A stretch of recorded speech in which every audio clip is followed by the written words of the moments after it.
Silver Blaze, written by Sir Arthur Conan Doyle, narrated by Carl Mason. "I am afraid, Watson, that I shall have to go," said Holmes as we sat down together to our breakfast one morning. "Go? Where to?" "To Dartmoor, to King's Pyland." I was not surprised. Indeed, my only wonder was that he had not already been mixed up in this extraordinary case, which was the one topic of conversation through the length and breadth of England. For a whole day my companion had rambled about the room with his chin upon his chest and his brows knitted, charging and recharging his pipe with the strongest black tobacco, and absolutely deaf to any of my questions or remarks. Fresh editions of every paper had been sent up by our newsagent, only to be glanced over and tossed down into a corner. Yet silent as he was, I knew perfectly well what it was over which he was brooding. There was but one problem before the public which could challenge his powers of analysis, and that was the singular disappearance of the favourite for the Wessex Cup and the tragic murder of its trainer. When therefore he suddenly announced his intention of setting out for the scene of the drama, it was only what I had both expected and hoped for. "I should be most happy to go down with you, if I should not be in the way," said I. "My dear Watson, you would confer a great favour upon me by coming, and I think that your time will not be misspent, for there are points about the case which promise to make it an absolutely unique one. We have, I think, just time to catch our train at Paddington, and I will go further into the matter upon our journey. You would oblige me by bringing with you your very excellent field glass." And so it happened that an hour or so later, I found myself in the corner of a first-class carriage flying along en route for Exeter, while Sherlock Holmes, with his sharp, eager face framed in his ear-flapped travelling cap, dipped rapidly into the bundle of fresh papers which he had procured at Paddington. We had left Reading far behind us before he thrust the last one of them under the seat and offered me his cigar case. "We are going well," said he, looking out the window and glancing at his watch. "Our rate at present is 53.5 miles an hour." "I have not observed the quarter-mile posts," said I. "Nor have I, but the telegraph posts upon this line are 60 yards apart, and the calculation is a simple one. I presume that you have looked into this matter of the murder of John Straker and the disappearance of Silver Blaze. I have seen what the Telegraph and the Chronicle have to say. It is one of those cases where the art of the reasoner should be used rather for the sifting of details than for the acquiring of fresh evidence. The tragedy has been so uncommon, so complete, and of such personal importance to so many people, that we are suffering from a plethora of surmise, conjecture, and hypothesis. The difficulty is to detach the framework of fact, of absolute undeniable fact, from the embellishments of theorists and reporters. Then, having established ourselves upon this sound basis, it is our duty to see what inferences may be drawn and what are the special points upon which the whole mystery turns. On Tuesday evening, I received telegrams from both Colonel Ross, the owner of the horse, and from Inspector Gregory, who is looking after the case, inviting my cooperation. "Tuesday evening?" I exclaimed. "And this is Thursday morning. Why didn't you go down yesterday?" "Because I made a blunder, my dear Watson, which is, I am afraid, a more common occurrence than anyone would think who only knew me through your memoirs. The fact is that I could not believe it possible that the most remarkable horse in England could long remain concealed, especially in so sparsely inhabited a place as the north of Dartmoor. From hour to hour yesterday I expected to hear that he had been found, and that his abductor was the murderer of John Straker. When, however, another morning had come, and I found that beyond the arrest of young Fitzroy Simpson, nothing had been done, I felt that it was time for me to take action. Yet in some ways I feel that yesterday has not been wasted." "You have formed a theory, then?" "At least I have got a grip of the essential facts of the case. I shall enumerate them to you, for nothing clears up a case so much as stating it to another person, and I can hardly expect your cooperation if I do not show you the position from which we start." I lay back against the cushions, puffing at my cigar, while Holmes, leaning forward with his long, thin forefinger, checking off the points upon the palm of his left hand, gave me a sketch of the events which had led to our journey. Silver Blaze, said he, is from the isonomy stock and holds as brilliant a record as his famous ancestor. He is now in his 5th year and has brought in turn each of the prizes of the turf to Colonel Ross, his fortunate owner. Up to the time of the catastrophe, he was the first favourite for the Wessex Cup, the betting being 3-1 on him. He has always, however, been a prime favourite with the racing public and has never yet disappointed them, so that even at those odds, enormous sums of money have been laid upon him. It is obvious, therefore, that there were many people who had the strongest interest in preventing Silver Blaze from being there at the fall of the flag next Tuesday. The fact was, of course, appreciated at King's Pyland, where the Colonel's training stable is situated. Every precaution was taken to guard the favourite. The trainer, John Straker, is a retired jockey who rode in Colonel Ross's colours before he became too heavy for the weighing chair. He has served the Colonel for 5 years as jockey and for 7 as trainer, and has always shown himself to be a zealous and honest servant. Under him there were 3 lads, for the establishment was a small one, containing only 4 horses in all. One of these lads sat up each night in the stable while the others slept in the loft. All 3 bore excellent characters. John Straker, who is a married man, lived in a small villa, about 200 yards from the stables. He has no children, keeps 1 maidservant, and is comfortably off. The country road is very lonely, but about half a mile to the north, there is a small cluster of villas which have been built by a Tavistock contractor for the use of invalids and others who may wish to enjoy the pure Dartmoor air. Tavistock itself lies 2 miles to the west, while across the moor, also about 2 miles distant, is the larger training establishment of Mapleton, which belongs to Lord Backwater and is managed by Silas Brown.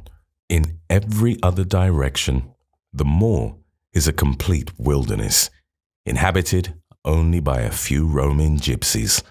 Such was the general situation last Monday night when the catastrophe occurred. On that evening, the horses had been exercised and watered as usual, and the stables were locked up at 9 o'clock. 2 of the lads walked up to the trainer's house, where they had supper in the kitchen, while the third, Ned Hunter, remained on guard. At a few minutes after 9, the maid, Edith Baxter, carried down to the stables his supper, which consisted of a dish of curried mutton. She took no liquid, as there was a water tap in the stables, and it was the rule that the lad on duty should drink nothing else. The maid carried a lantern with her, as it was very dark, and the path ran across the open moor. Edith Baxter was within 30 yards of the stables when a man appeared out of the darkness and called her to stop.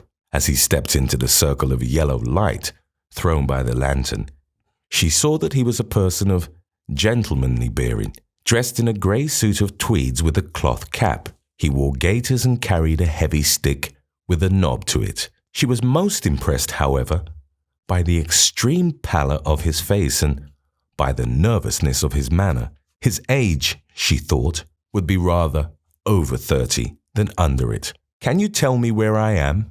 he asked. "I had almost made up my mind to sleep on the moor when I saw the light of your lantern." "You are close to the King's Pyland training stables," said she. "Oh, indeed. What a stroke of luck," he cried. "I understand that a stable boy sleeps there alone every night. Perhaps that is his supper which you are carrying to him. Now I am sure that you would not be too proud to earn the price of a new dress, would you?" He took a piece of white paper folded up out of his waistcoat pocket. "See that the boy has this tonight, and you shall have the prettiest frock that money can buy." She was frightened by the earnestness of his manner, and ran past him to the window through which she was accustomed to hand the meals. It was already opened, and Hunter was seated at the small table inside. She had begun to tell him of what had happened when the stranger came up again. "Good evening," said he, looking through the window. "I wanted to have a word with you."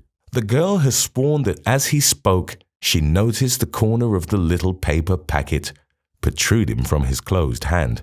"What business have you here?" asked the lad. "It's business that may put something into your pocket," said the other. "You've 2 horses in for the Wessex Cup, Silver Blaze and Bayard. Let me have the straight tip and you won't be a loser. Is it a fact that at the weights Bayard could give the other 100 yards in 5 furlongs, and that the stable have put their money on him?" "So you're one of those damn touts," cried the lad. "I'll show you how we serve them in King's Pyland." He sprang up and rushed across the stable to unloose the dog. The girl fled away to the house, but as she ran, she looked back and saw that the stranger was leaning through the window. A minute later, however, when Hunter rushed out with the hound, he was gone, and though he ran all round the buildings, he failed to find any trace of him. "One moment," I asked. "Did the stable boy, when he ran out with the dog, leave the door unlocked behind him?" "Excellent, Watson. Excellent," murmured my companion. The importance of the point struck me so forcibly that I sent a special wire to Dartmoor yesterday to clear the matter up. The boy locked the door before he left it. The window, I may add, was not large enough for a man to get through. Hunter waited until his fellow grooms had returned, when he sent a message to the trainer and told him what had occurred. Straker was excited at hearing the account, although he does not seem to have quite realized its true significance. It left him, however, vaguely uneasy, and Mrs. Straker, waking at 1 in the morning, found that he was dressing. In reply to her inquiries, he said that he could not sleep on account of his anxiety about the horses, and that he intended to walk down to the stables to see that all was well. She begged him to remain at home, as she could hear the rain pattering against the window. But in spite of her entreaties, he pulled on his large mackintosh and left the house. Mrs. Straker awoke at 7 in the morning to find that her husband had not yet returned. She dressed herself hastily, called the maid, and set off for the stables. The door was open. Inside, huddled together upon a chair, Hunter was sunk in a state of absolute stupor. The favourite stall was empty, and there were no signs of his trainer. The 2 lads who slept in the chaff-cutting loft above the harness room were quickly aroused. They had heard nothing during the night, for they are both sound sleepers. Hunter was obviously under the influence of some powerful drug, and as no sense could be got out of him, he was left to sleep it off, while the 2 lads and the 2 women ran out in search of the absentees. They still had hopes that the trainer had for some reason taken out the horse for early exercise, but on ascending the knoll near the house, from which all the neighbouring moors were visible, they not only could see no signs of the missing favourite, but they perceived something which warned them that they were in the presence of a tragedy. About 1/4 of a mile from the stables, John Straker's overcoat was flapping from a furze bush. Immediately beyond there was a bowl-shaped depression in the moor, and at the bottom of this was found the dead body of the unfortunate trainer.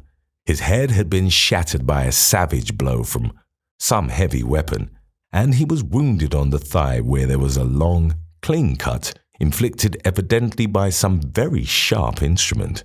It was clear, however, that Straker had defended himself vigorously against his assailants, for in his right hand he held a small knife, which was clotted with blood up to the handle, while in his left he clasped a red and black silk cravat, which was recognized by the maid as having been worn on the preceding evening by the stranger who had visited the stables.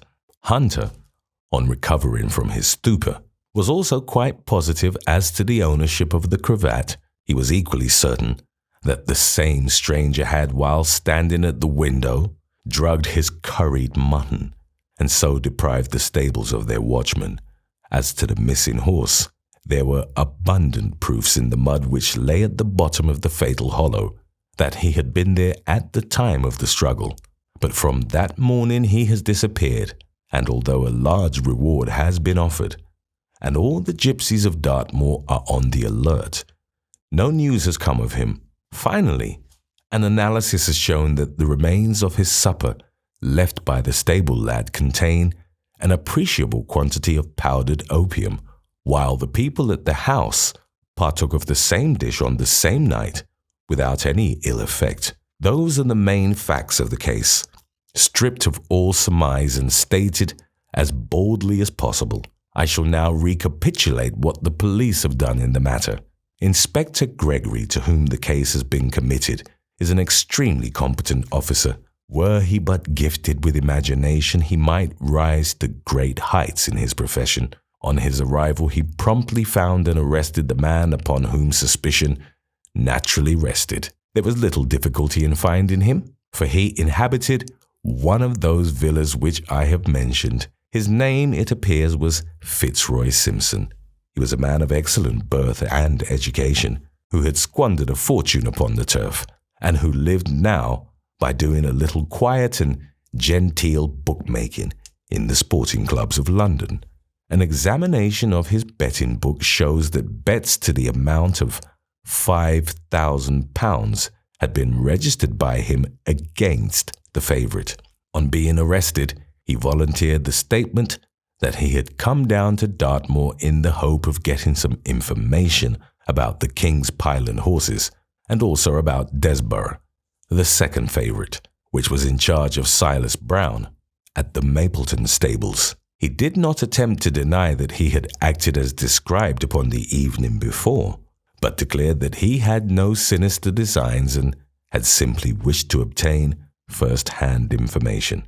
When confronted with his cravat, he turned very pale and was utterly unable to account for its presence in the hand of the murdered man. His wet clothing showed that he had been out in the storm of the night before, and his stick, which was a Penang lawyer weighted with lead, was just such a weapon as might, by repeated blows, have inflicted the terrible injuries to which the trainer had succumbed.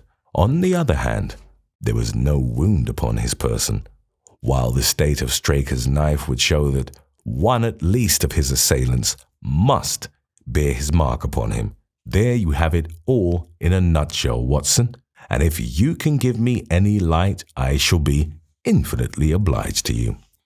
I had listened with the greatest interest to the statement which Holmes with characteristic clearness had laid before me. Though most of the facts were familiar to me, I had not sufficiently appreciated their relative importance nor their connection to each other. Is it not possible, I suggested, that the incised wound upon Straker may have been caused by his own knife in the convulsive struggles which follow any brain injury? It is more than possible. It is probable, said Holmes. In that case, one of the main points in favour of the accused disappears. And yet, said I, even now I fail to understand what the theory of the police can be. I am afraid that whatever theory we state has very grave objections to it, returned my companion. The police imagine, I take it, that this Fitzroy Simpson, having drugged the lad and having in some way obtained a duplicate key, opened the stable door and took out the horse, with the intention apparently of kidnapping him altogether. His bridle is missing, so that Simpson must have put this on. Then, having left the door open behind him, he was leading the horse away over the moor when he was either met or overtaken by the trainer. A row naturally ensued. Simpson beat out the trainer's brains with his heavy stick without receiving any injury from the small knife which Straker used in self-defense, and then the thief either led the horse onto some secret hiding place, or else it may have bolted during the struggle and be now wandering out on the moors. That is the case as it appears to the police, and improbable as it is, all other explanations are more improbable still. However, I shall very quickly test the matter when I am once upon the spot, and until then, I cannot really see how we can get much further than our present position. It was evening before we reached the little town of Tavistock, which lies like the boss of a shield in the middle of the huge circle of Dartmoor. Two gentlemen were awaiting us in the station, the one a tall, fair man, with lion-like hair and beard, and curiously penetrating light blue eyes. The other, a small, alert person, very neat and dapper, in a frock coat and gaiters, with trim little side whiskers and an eyeglass. The latter was Colonel Ross, the well-known sportsman.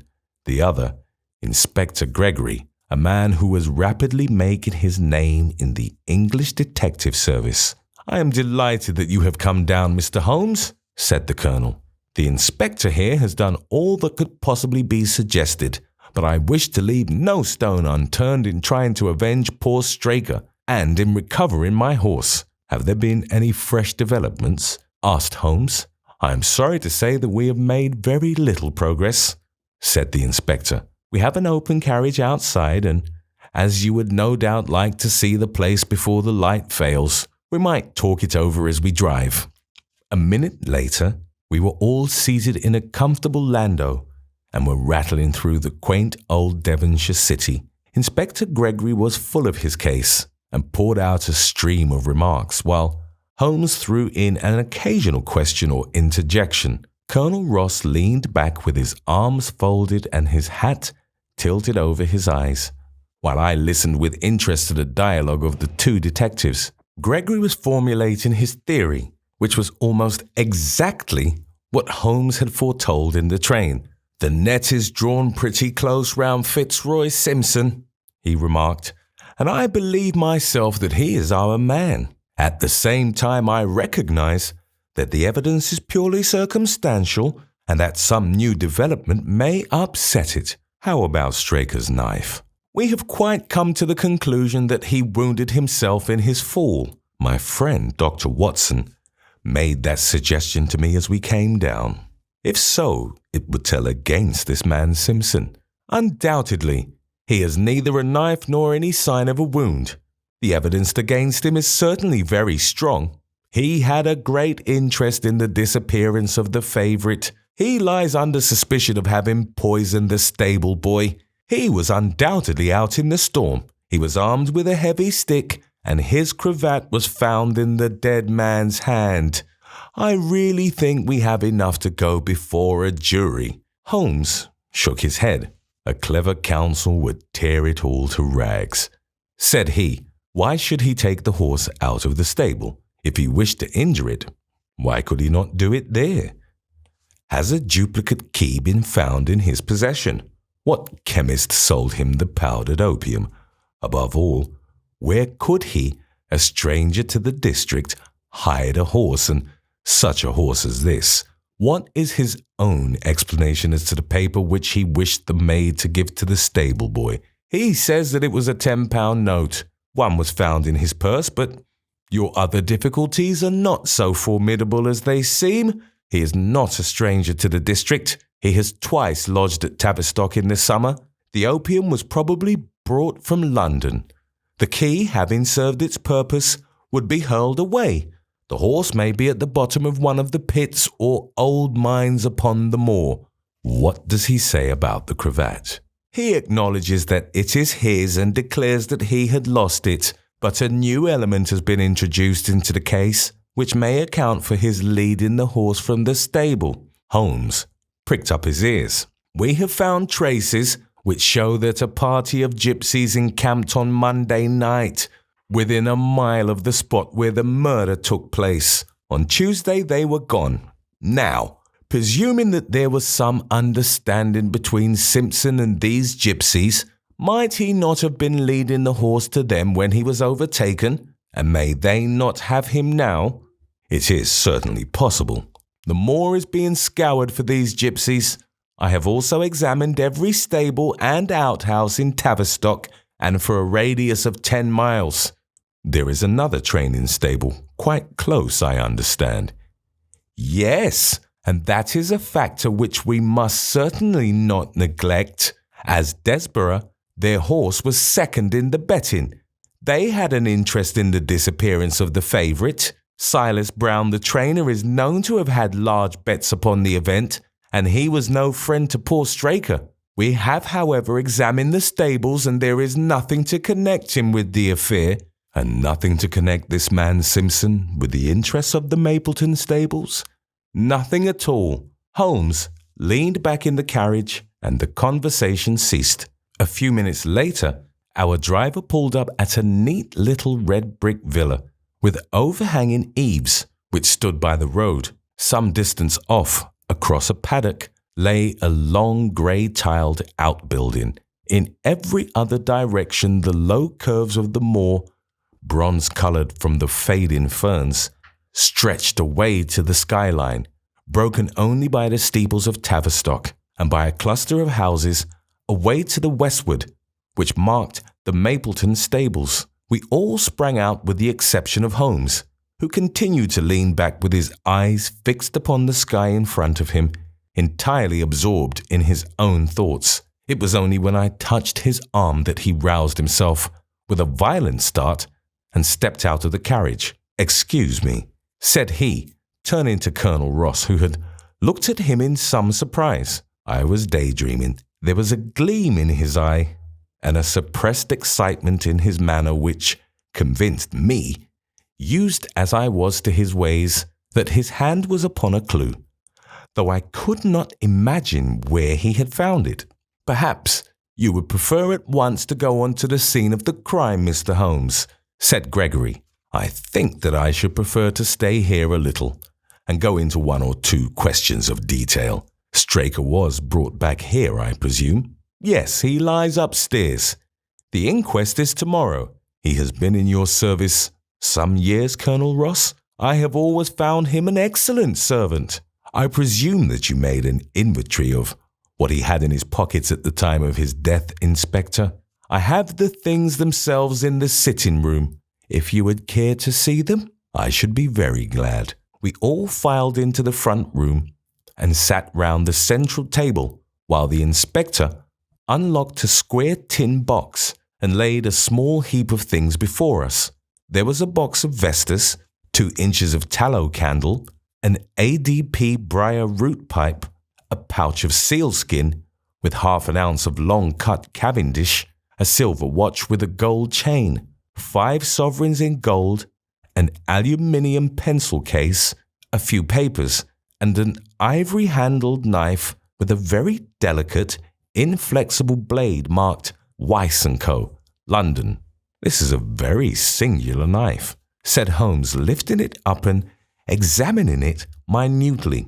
"I presume, as I see bloodstains upon it, that it is the one which was found in the dead man's grasp. Watson, this knife is surely in your line." "It is what we call a cataract knife," said I. "I thought so. A very delicate blade devised for very delicate work. A strange thing for a man to carry with him upon a rough expedition, especially as it would not shut in his pocket. The tip was guarded by a disc of cork which we found beside his body," said the inspector. "His wife tells us that the knife had lain upon the dressing table and that he had picked it up as he left the room. It was a poor weapon, but perhaps the best that he could lay his hands on at the moment. Very possible. How about these papers? 3 of them are receipted hay dealers' accounts. One of them is a letter of instructions from Colonel Ross. The other is a milliner's account for £37.15, made out by Madame Lazuria of Bond Street to William Derbyshire. Mrs. Straker tells us that Derbyshire was a friend of her husband's, and that occasionally his letters were addressed here."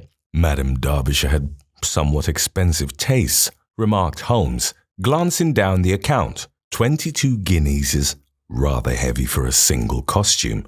However, there appears to be nothing more to learn, and we may now go down to the scene of the crime." As we emerged from the sitting room, a woman who had been waiting in the passage took a step forward and laid her hand upon the inspector's sleeve. Her face was haggard and thin and eager, stamped with the print of a recent horror. "Have you got them? Have you found them?" she panted. "No, Mrs. Straker, but Mr. Holmes here has come from London to help us, and we shall do all that is possible. Surely I met you in Plymouth at a garden party some little time ago, Mrs. Straker," said Holmes. "No, sir, you are mistaken." "Dear me, I could have sworn to it. You wore a costume of dove-coloured silk. with ostrich feather trimming. I never had such a dress, sir, answered the lady. Ah, that quite settles it, said Holmes, and with an apology, he followed the inspector outside. A short walk across the moor took us to the hollow in which the body had been found. At the brink of it was the furze bush upon which the coat had been hung. There was no wind that night, I understand, said Holmes. None, but very heavy rain. In that case, the overcoat was not blown against the furze bush, but placed there. Yes, it was laid across the bush. You fill me with interest. I perceive that the ground has been trampled up a good deal. No doubt, many feet have been here since Monday night. A piece of matting has been laid here at the side, and we have all stood upon that. Excellent. In this bag, I have one of the boots which Straker wore, one of Fitzroy Simpson's shoes, and the cast horseshoe of Silver Blaze. My dear Inspector, you surpass yourself. Holmes took the bag and descended into the hollow. He pushed the matting into a more central position. Then stretching himself upon his face and leaning his chin upon his hands, he made a careful study of the trampled mud in front of him. "Hello," said he suddenly. "What's this?" It was a wax vesta half burned, which was so coated with mud that it looked at first like a little chip of wood. "I cannot think how I came to overlook it," said the inspector, with an expression of annoyance. It was invisible, buried in the mud. I only saw it because I was looking for it. "What? You expected to find it?" I thought it not unlikely. He took the boots from the bag and compared the impressions of each of them with marks upon the ground. Then he clambered up to the rim of the hollow and crawled about among the ferns and bushes. "I am afraid that there are no more tracks," said the inspector. "I have examined the ground very carefully for 100 yards in each direction." "Indeed," said Holmes, rising. "I should not have the impertinence to do it again after what you say, but I should like to take a little walk over the moor before it grows dark, that I may know my ground tomorrow, and I think that I shall put this horseshoe into my pocket for luck." Colonel Ross, who had shown some signs of impatience at my companion's quiet and systematic method of work, glanced at his watch. "I wish you would come back with me, Inspector," said he. "There are several points on which I should like your advice, and especially as to whether we do not owe it to the public to remove our horse's name from the entries for the cup." "Certainly not," cried Holmes with decision. "I should let the name stand." The colonel bowed. "I am very glad to have had your opinion, sir," said he. "You'll find us at poor Straker's house when you have finished your walk, and we can drive together into Tavistock." He turned back with the inspector, while Holmes and I walked slowly across the moor. The sun was beginning to sink behind the stables of Mapleton, and the long, sloping plain in front of us was tinged with gold, deepening into rich, ruddy browns where the faded ferns and brambles caught the evening light. But the glories of the landscape were all wasted upon my companion, who was sunk in the deepest thought. "It's this way, Watson," said he at last. "We may leave the question of who killed John Straker for the instant, and confine ourselves to find it out what has become of the horse. Now, supposing that he broke away during or after the tragedy, where could he have gone to? The horse is a very gregarious creature. If left to himself, his instincts would have been either to return to King's Pyland or go over to Mapleton. Why should he run wild upon the moor?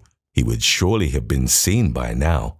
And why should gypsies kidnap him? These people always clear out when they hear of trouble, for they do not wish to be pestered by the police. They could not hope to sell such a horse. They would run a great risk and gain nothing by taking him. Surely that is clear. Where is he then? I have already said that he must have gone to King's Pyland or to Mapleton. He is not at King's Pyland. Therefore, he is at Mapleton. Let us take that as a working hypothesis and see what it leads us to.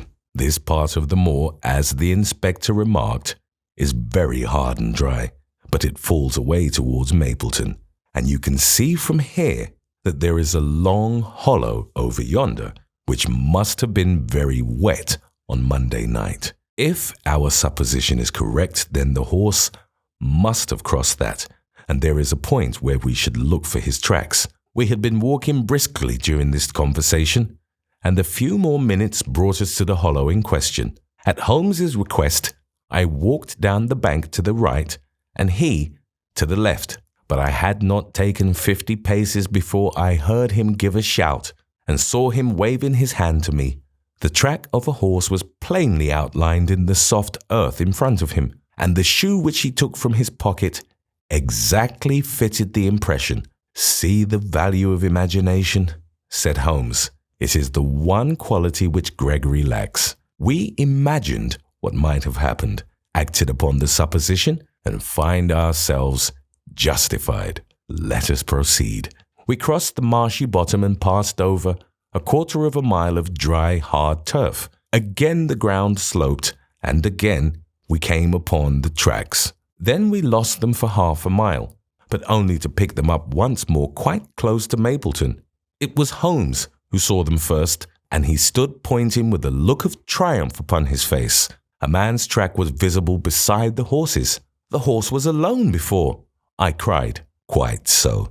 It was alone before. Hullo, what is this?" The double track turned sharp off and took the direction of King's Pyland. Holmes whistled, and we both followed along after it. His eyes were on the trail, but I happened to look a little to one side and saw to my surprise the same tracks coming back again in the opposite direction. "One for you, Watson," said Holmes when I pointed it out. "You have saved us a long walk, which would have brought us back on our own traces. Let us follow the return track." We had not to go far. It ended at the paving of asphalt, which led up to the gates of the Mapleton stables. As we approached, a groom ran out from them.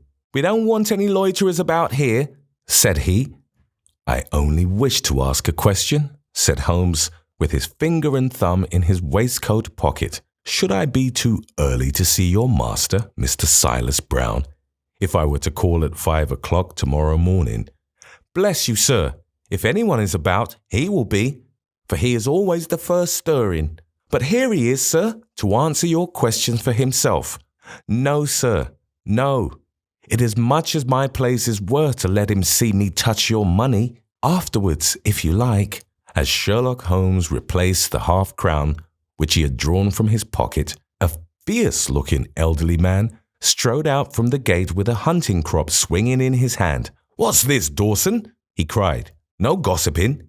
Go about your business. And you, what the devil do you want here?" "10 minutes' talk with you, my good sir," said Holmes in the sweetest of voices. "I've no time to talk to every gadabout. We want no strangers here. Be off, or you may find a dog at your heels." Holmes leaned forward and whispered something in the trainer's ear. He started violently and flushed to the temples. "It's a lie," he shouted. "An infernal lie." "Very good. Shall we argue about it here in public, or talk it over in your parlour?" "Oh, come in if you wish to." Holmes smiled. "I shall not keep you more than a few minutes, Watson," said he. "Now, Mr. Brown, I am quite at your disposal." It was 20 minutes, and the reds had all faded into greys before Holmes and the trainer reappeared. Never have I seen such a change as had been brought about in Silas Brown in that short time. His face was ashy pale, beads of perspiration shone upon his brow, and his hands shook until the hunting crop wagged like a branch in the wind. His bullying, overbearing manner was all gone too, and he cringed along at my companion's side like a dog with its master. "Your instructions will be done. It shall all be done," said he. "There must be no mistake," said Holmes, looking round at him. The other winced as he read the menace in his eyes. "Oh no, there shall be no mistake. It shall be there. Should I change it first or not?" Holmes thought a little and then burst out laughing. "No, don't," said he. "I shall write to you about it. No tricks now, or... Oh, you can trust me, you can trust me." "Yes, I think I can. Well, you shall hear from me tomorrow." He turned upon his heel, disregarding the trembling hand which the other held out to him, and we set off for King's Pyland, a more perfect compound of the bully, coward, and sneak than Master Silas Brown I have seldom met with, remarked Holmes as we trudged along together. "He has the horse, then?" He tried to bluster out of it, but I described to him so exactly what his actions had been upon that morning that he is convinced that I was watching him. Of course, you observed the peculiarly square toes in the impressions, and that his own boots exactly corresponded to them. Again, of course, no subordinate would have dared to do such a thing. I described to him how, when according to his custom he was the first down, he perceived a strange horse wandering over the moor, how he went out to it, and his astonishment at recognizing from the white forehead, which has given the favourite its name, that chance had put in his power the only horse which could beat the one upon which he had put his money. Then I described how his first impulse had been to lead him back to King's Pyland, and how the devil had shown him how he could hide the horse until the race was over, and how he had led it back and concealed it at Mapleton. When I told him every detail, he gave it up and thought only of saving his skin. But his stables had been searched. Oh, an old horse faker like him has many a dodge. But are you not afraid to leave the horse in his power now, since he has every interest in injuring it? My dear fellow, he will guard it as the apple of his eye. He knows that his only hope of mercy is to produce it safe. Colonel Ross did not impress me as a man who would be likely to show much mercy in any case. The matter does not rest with Colonel Ross. I follow my own methods, and tell as much or as little as I choose. That is the advantage of being unofficial. I don't know whether you observed it, Watson, but the Colonel's manner has been just a trifle cavalier to me. I am inclined now to have a little amusement at his expense. Say nothing to him about the horse. Certainly not without your permission. And of course this is all quite a minor point compared to the question of who killed John Straker. And you will devote yourself to that? On the contrary, we both go back to London by the night train. I was thunderstruck by my friend's words. We had only been a few hours in Devonshire, and that he should give up an investigation which he had begun so brilliantly was quite incomprehensible to me. Not a word more could I draw from him until we were back at the trainer's house. The Colonel and the Inspector were awaiting us in the parlour. My friend and I returned to town by the night express. Said Holmes, "We have had a charming little breath of your beautiful Dartmoor air." The Inspector opened his eyes and the Colonel's lip curled in a sneer. "So you despair of arresting the murderer of poor Straker?" said he. Holmes shrugged his shoulders. "There are certainly grave difficulties in the way," said he. "I have every hope, however, that your horse will start upon Tuesday, and I beg that you will have your jockey in readiness. Might I ask for a photograph of Mr. John Straker?"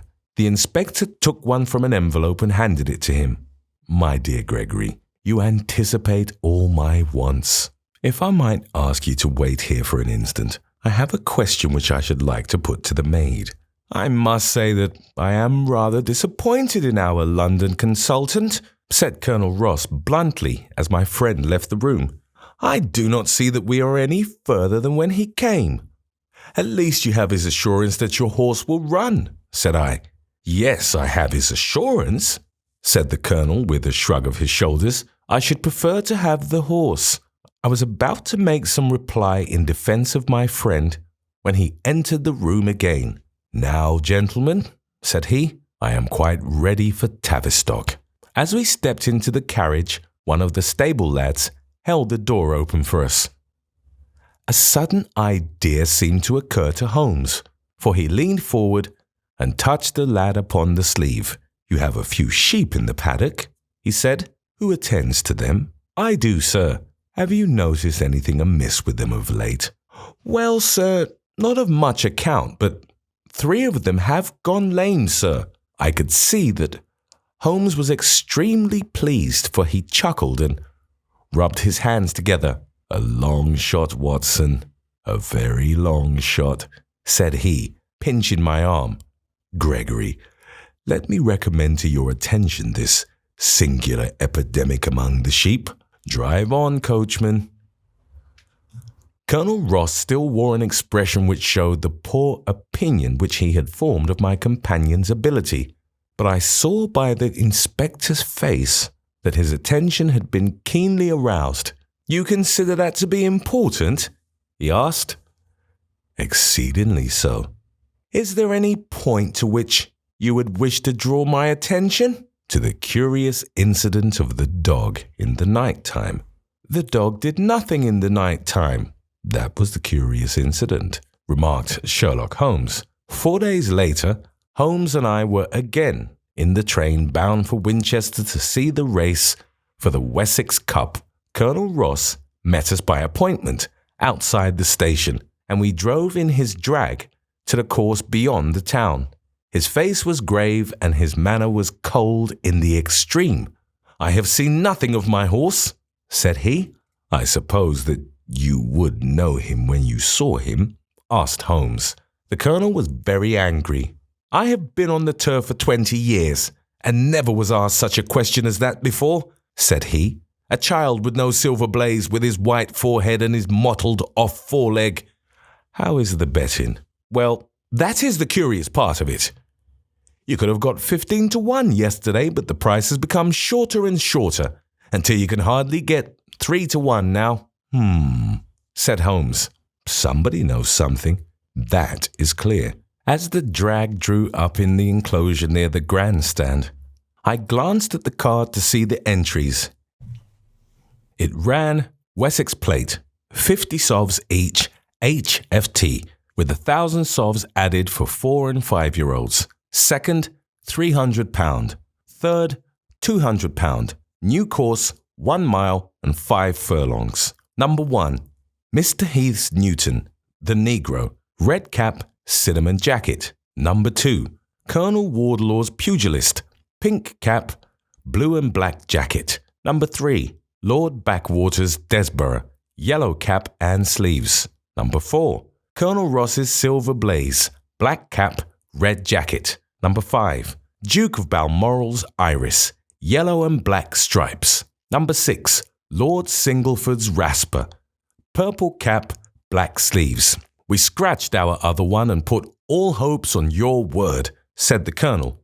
Why, what is that? Silver Blaze favourite? 5 to 4 against Silver Blaze, roared the ring. 5 to 4 against Silver Blaze, 5 to 15 against Desborough, 5 to 4 on the field. There are the numbers up, I cried. They are all 6 there. All 6 there? Then my horse is running, cried the colonel in great agitation. But I don't see him. My colours have not passed. Only 5 have passed.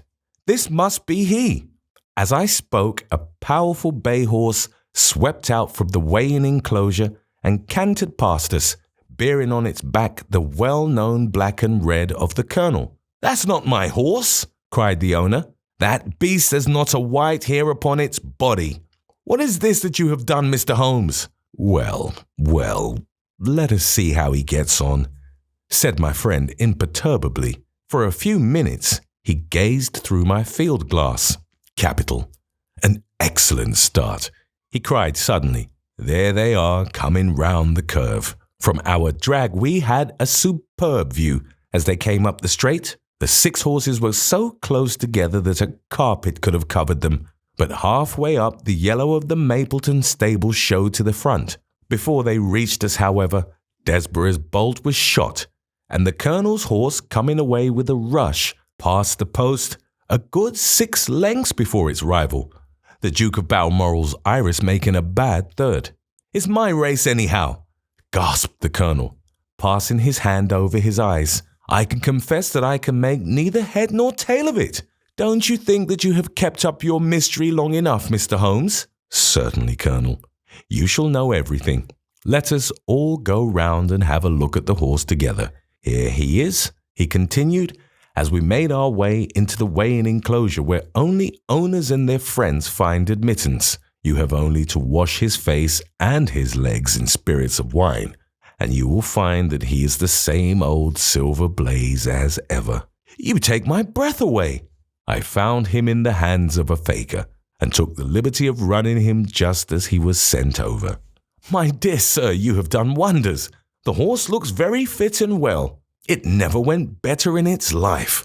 I owe you 1,000 apologies for having doubted your ability. You have done me a great service by recovering my horse. You would do me a greater still if you could lay your hands on the murderer of John Straker." "I have done so," said Holmes quietly. The Colonel and I stared at him in amazement. "You have got him? Where is he then?" "He is here." "Here? Where?" "In my company at the present moment." The Colonel flushed angrily. "I quite recognize that I am under obligations to you, Mr. Holmes," said he, "but I must regard what you have just said as either a very bad joke or an insult." Sherlock Holmes laughed. "I assure you that I have not associated you with the crime, Colonel," said he. "The real murderer is standing immediately behind you." He stepped past and laid his hand upon the glossy neck of the thoroughbred. "The horse?" cried both the Colonel and myself. "Yes, the horse. And it may lessen his guilt if I say that it was done in self-defense and that John Straker was a man who was entirely unworthy of your confidence. But there goes the bell, and as I stand to win a little on this next race, I shall defer a lengthy explanation until a more fitting time. We had the corner of a Pullman car to ourselves that evening as we whirled back to London, and I fancy that the journey was a short one to Colonel Ross as well as to myself, as we listened to our companion's narrative of the events which had occurred at the Dartmoor training stables upon the Monday night and the means by which he had unravelled them. "I confess," said he, "that any theories which I had formed from the newspaper reports were entirely erroneous, and yet there were indications there had they not been overlaid by other details which concealed their true import. I went to Devonshire with the conviction that Fitzroy Simpson was the true culprit, although of course I saw that the evidence against him was by no means complete. It was while I was in the carriage, just as we reached the trainer's house, that the immense significance of the curried mutton occurred to me. You may remember that I was distrait and remained sitting after you had all alighted. I was marvelling in my own mind how I could possibly have overlooked so obvious a clue. "I confess," said the Colonel, "that even now I cannot see how it helps. It was the first link in my chain of reasoning. Powdered opium is by no means tasteless. The flavor is not disagreeable, but it is perceptible. Were it mixed with any ordinary dish, the eater would undoubtedly detect it and would probably eat no more. A curry was exactly the medium which would disguise this taste.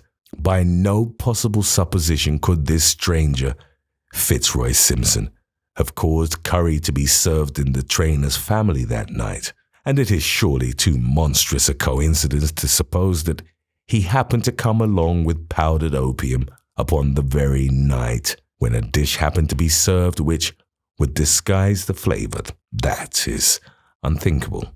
Therefore, Simpson becomes eliminated from the case, and our attention centers upon Straker and his wife, the only two people who could have chosen curried mutton for supper that night. The opium was added after the dish was set aside for the stable boy, for the others had the same for supper with no ill effects. Which of them then had access to that dish without the maid seeing them? Before deciding that question, I had grasped the significance of the silence of the dog. For one true inference invariably suggests others. The Simpson incident had shown me that a dog was kept in the stables, and yet, though someone had been in and had fetched out a horse, he had not barked enough to arouse the two lads in the loft. Obviously, the midnight visitor was someone whom the dog knew well. I was already convinced, or almost convinced, that John Straker went down to the stables in the dead of the night and took out Silver Blaze. For what purpose? For a dishonest one, obviously, or why should he drug his own stable boy? And yet, I was at a loss to know why. There have been cases before now where trainers have made sure of great sums of money by laying against their own horses through agents and then preventing them from winning by fraud. Sometimes it is a pull-in jockey, sometimes it is some surer and subtler means. What was it here? I hoped that the contents of his pockets might help me to form a conclusion.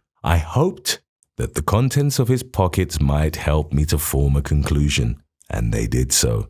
You cannot have forgotten the singular knife which was found in the dead man's hand, a knife which certainly no sane man would choose for a weapon. It was, as Dr. Watson told us, a form of knife which is used for the most delicate operations known in surgery. And it was to be used for a delicate operation that night. You must know, with your wide experience of turf matters, Colonel Ross, that it is possible to make a slight nick upon the tendons of a horse's ham, and to do it subcutaneously, so as to leave absolutely no trace. A horse so treated would develop a slight lameness, which would be put down to a strain in exercise or a touch of rheumatism, but never to foul play. "Villain! Scoundrel!" cried the colonel. We have here the explanation of why John Straker wished to take the horse out onto the moor. So spirited a creature would have certainly roused the soundest of sleepers when it felt the prick of the knife. It was absolutely necessary to do it in the open air. "I have been blind!" cried the colonel. "Of course, that was why he needed the candle and struck the match." "Undoubtedly. But in examining his belongings, I was fortunate enough to discover not only the method of the crime, but even its motives. As a man of the world, Colonel, you know that men do not carry other people's bills about in their pockets. We have most of us quite enough to do to settle our own. I at once concluded that Straker was leading a double life and keeping a second establishment. The nature of the bill showed that there was a lady in the case, and one who had expensive tastes. Liberal as you are with your servants, one can hardly expect that they can buy 20-guinea walking dresses for their ladies. I questioned Mrs. Straker as to the dress without her knowing it, and having satisfied myself that it had never reached her, I made a note of the milliner's address and felt that by calling there with Straker's photograph, I could easily dispose of the mythical Derbyshire. From that time on, all was plain. Straker had led out the horse to a hollow, where his light would be invisible. Simpson, in his flight, had dropped his cravat, and Straker had picked it up, with some idea perhaps that he might use it in securing the horse's leg. Once in the hollow, he had got behind the horse and had struck a light, but the creature, frightened at the sudden glare, and with the strange instinct of animals feeling that some mischief was intended, had lashed out, and the steel shoe had struck Straker full on the forehead. He had already, in spite of the rain, taken off his overcoat in order to do his delicate task, and so, as he fell, his knife gashed his thigh. Do I make it clear? "Wonderful!" cried the colonel. "Wonderful! You might have been there." My final shot was, I confess, a very long one. It struck me that so astute a man as Straker would not undertake this delicate tender nicking without a little practice. What could he practice on?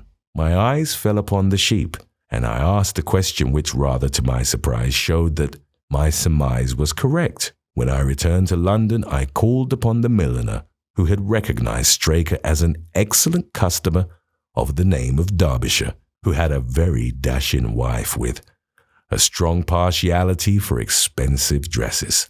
I have no doubt that this woman had plunged him over head and ears in debt, and so led him into this miserable plot.